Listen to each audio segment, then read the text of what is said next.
వాళ్ళు చెప్తున్న సిద్ధాంతం లేదు. మొన్న ఏం చేశారు, ఆ జయలలిత గారు ఎలా చనిపోయారో నాకు తెలియదండి. ఆ రోజు ఈ దేశం మొత్తం మీద రాష్ట్రాల హక్కుల కోసం జీఎస్టీ విషయంలో ఒకే ఒకటి దమ్మున్న లీడర్ జయలలిత గారు. నేను తమ్మిదొరై గారికి పార్లమెంట్లో వెళ్తాను కలిసి చెప్తే మా లీడర్ దమ్మున్న లీడరు. తర్వాత ఎవరు కష్ట కట్టారో ఎవరు చంపేశారో నేను ఆరోపణలు చేయలేను, కానీ ఎలా చనిపోయారో తెలియదు. కానీ శశికళ గారు 3 సార్లు ఇలా కింద కొట్టింది ఏదో నాకు గుర్తుంది.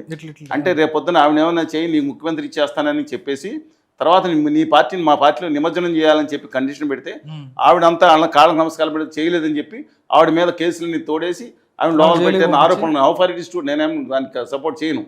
ఇదండి ఆవిడ లోపల పెట్టేసి ఆఖరికి ఆవిడ జైల్లో పంపించేసి ఈ డబల్ రెండు ఆకులతో ఆడుకుని వాళ్ళని ఇబ్బందులు పెట్టి వాళ్ళని వదిలేసిన సావచెత్తు కొట్టి వాళ్ళు ముడ్డు మీద తన్ని పంపించేసి సొంతంగా వీళ్ళతో పోటీ చేశారు మొన్న పార్లమెంట్ ఎన్నికల్లో. బొప్పి కట్టింది. మళ్ళీ మీద కేసులు పెడతానన్నారు. మళ్ళీ ఎడపాడు గారు పవర్ఫుల్ గౌండర్ లీడర్ ఆయన. కొంగునాడు ప్రాంతంలో ఇవాళ 4 ప్రాంతాలు ఉంటాయి. ఒకటి పాండ్య అంటారు కింద ప్రాంతం, కొంగునాడు ప్రాంతం, అలాగే మధ్య ప్రాంతం, ఉత్తర తమిళనాడు ప్రాంతం.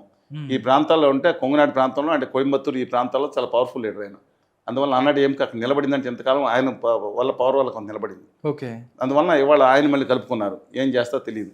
బట్ నాకు తెలిసిన సమాచారం ప్రకారం డిఎంకే ఆధిపత్యం ఎక్కువ ఉన్నా సరే ఏడీఎంకే కూడా టఫ్ ఫైట్ ఇస్తుంది అక్కడ. అందులో ఆటలో పొడంగా ఇది బీజేపీ అంతే ఎక్కడెక్కడో. ఎందుకంటే కోయంబత్తూరు నార్త్ 1 సీటు, అలాగే తిరువళ్ళూరు జిల్లాలో 3 సీట్లు, అలాగే మద్రాసులో మైలాపూర్ సీటు, ఈ కొన్ని మాత్రం ఇవ్వటం జరిగింది దీంట్లో. అంటే కొన్ని చోట్ల ఎక్కడైతే ఆయన లెక్కలు తీసుకుని కాంబినేషన్ తీసుకుని ఏ వర్గం వాళ్ళ ఉత్తర భారతీయ సనాతన మనోవాదులు ఎక్కడ ఉన్నారో ఆ కాన్స్టిట్యున్సీలో కొంత ఎక్కువ ఇవ్వడం జరిగింది. ఈ చేసిందంతా పళనిస్వామి గారు. ఏమన్నా నా ద్రావిడ బిడ్డ వాట్ ఎవర్ మేబీ ఆయన నిలబడే ఎవరన్నా కానీ డిఎంకేకి ఆధిపత్యం ఎక్కువ వచ్చే అవకాశం ఉందని ప్రస్తుతం అది మారొచ్చు situations. Okay, Kerala sir, Puducherry చూసుకుంటే ఎన్ఆర్ రంగస్వామి మా పుదుచ్చేరి మొట్టమొదటి ముఖ్యమంత్రి వరకు సుబ్బారెడ్డి గారి నుంచి వైద్యలింగం వరకు తెలుగు బిడ్డలే. ఈ మధ్య రంగస్వామి గారు అయ్యారు. ఆయన కూడా మన మత్స్యకారి బిడ్డ ఎవరన్నా కానివ్వండి. But one thing is very sure, అక్కడ బీజేపీ ఆడిస్తుంది రాజకీయంలో.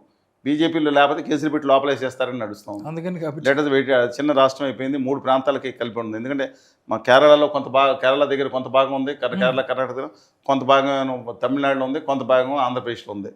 అందువల్ల 3 ప్రాంతాలుగా ఉన్నాయి కాబట్టి అది ఎవరు ఆడిస్తే బీజేపీ ఆడించే ప్రయత్నంలో ఉంది. అలా చేతిలో పెట్టుకున్నట్టు. కానీ తమిళ జాతి యొక్క ఆత్మగౌరవాన్ని మాత్రం బీజేపీ పెట్టుకుండా ఉంటే ఎక్కువ కాలం కొనసాగదు. సరే, కమింగ్ బ్యాక్ టు కేరళలో రేవంత్ రెడ్డి గారు వెళ్ళి మాట్లాడి ఎందుకు మాట్లాడతారో ఏమిటో తెలియదు. ఆయన రేవంత్ రెడ్డి గారు బీజేపీకి సిపిఎం పార్టీ కలుపుకుందా, సిపిఎం పార్టీ వెళ్ళి బీజేపీకి పెద్దన్న చిన్నన్న అందా, ఎందుకు మాట్లాడతారండి ఆయన?